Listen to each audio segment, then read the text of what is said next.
You are now watching Cultural Survival's Global News Bulletin. Every month, Cultural Survival brings you the latest news impacting indigenous peoples across the globe.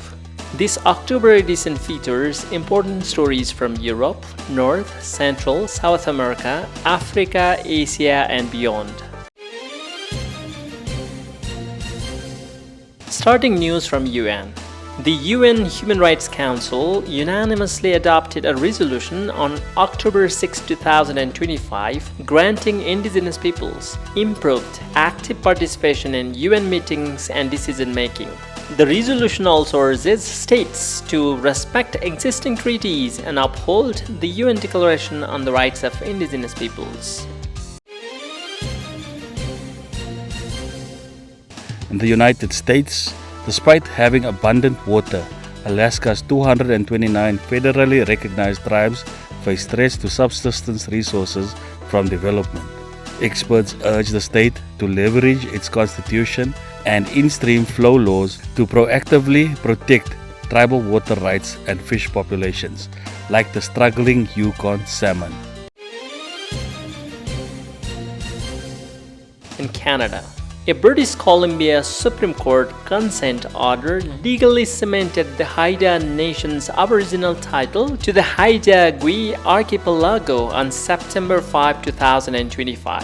This validates a 2024 pact with British Columbia and Ottawa, protecting the title without affecting private land ownership. The government transition negotiations are next. To Australia now, Indigenous leaders partnered with the Commonwealth Scientific and Industrial Research Organisation (CSIRO) to set 3 priorities for responsible health AI. Boost cultural literacy, ensure Indigenous data custodianship, and enforce community self-determination. This ensures AI reflects Indigenous knowledge and avoids bias in future tool development. In South Africa, a landmark genomic study of 1,200 plus South Africans reveals the country's mixed ancestry, highlighting contributions from European settlers, mostly male, and indigenous Khoisan, mostly female. European genetics are concentrated near Cape Town.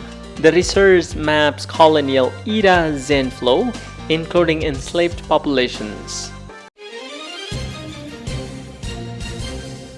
Moving to Kenya now, the Kenya Red Cross activated its early action protocol in Samburu County, anticipating a severe drought from below average October to December rains. The intervention, based on weather forecasts, will focus on water and livestock support, including distributing fodder and rehabilitating water infrastructure to aid vulnerable pastoralists. In Bangladesh, deadly communal violence erupted in Khagrachari Hill District, Bangladesh, on September 28 following the alleged gang rape of a Marma indigenous schoolgirl. Peaceful protests demanding justice led to attacks by Bengali settlers on indigenous localities.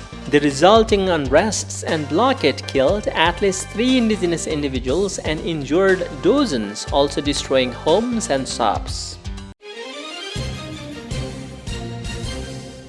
Moving to Cambodia, a Human Rights Watch report reveals that predatory microfinance loans, often backed by international investors, are driving indigenous communities in Cambodia's northeastern provinces into debt traps and forced land dispossession. Aggressive landing, inadequate consent, and coerced land sales are fueling human rights abuses and increasing poverty. Authorities face calls to protect rights and remedy the abuses.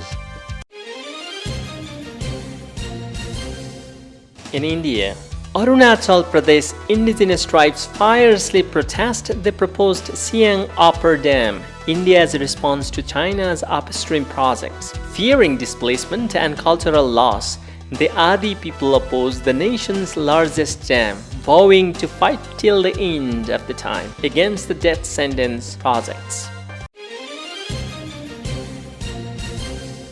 In the Philippines, indigenous peoples in Benguet, Philippines, are fighting the expansion and renewal of mining licenses, arguing that their right to free, prior and informed consent, or FPIC, is being violated. Human rights groups condemn the flawed procedures, citing over a century of environmental damage and threats of landslides.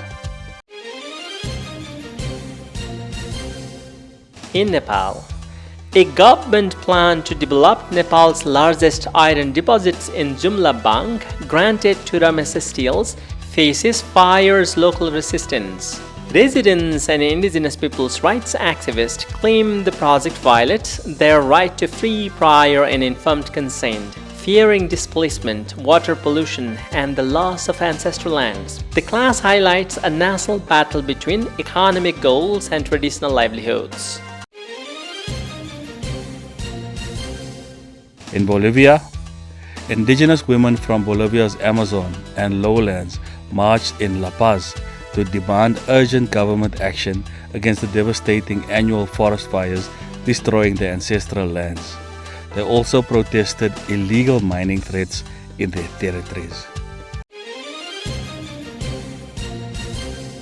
In Ecuador, Ecuadorian indigenous groups denounces a $47 billion government plan to auction 49 Amazon oil and gas blocks, with 18 overlapping ancestral lands. Leaders from 7 nationalities condemned the move, citing a failure to consult and the threat to their territories, constitutional rights, and the rainforests.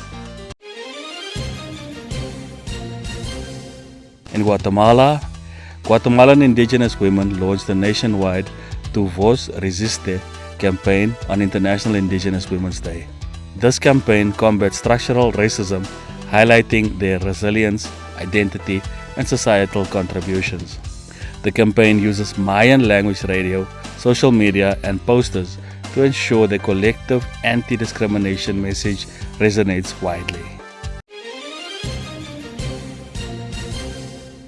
In Colombia, indigenous leaders from 9 nations met in Bogota to strategize Geographic Information System (GIS) for territorial defense. The 4-day summit focused on sharing successful high-tech methodologies to map, monitor, and protect ancestral lands, bolstering sovereignty and cultural survival.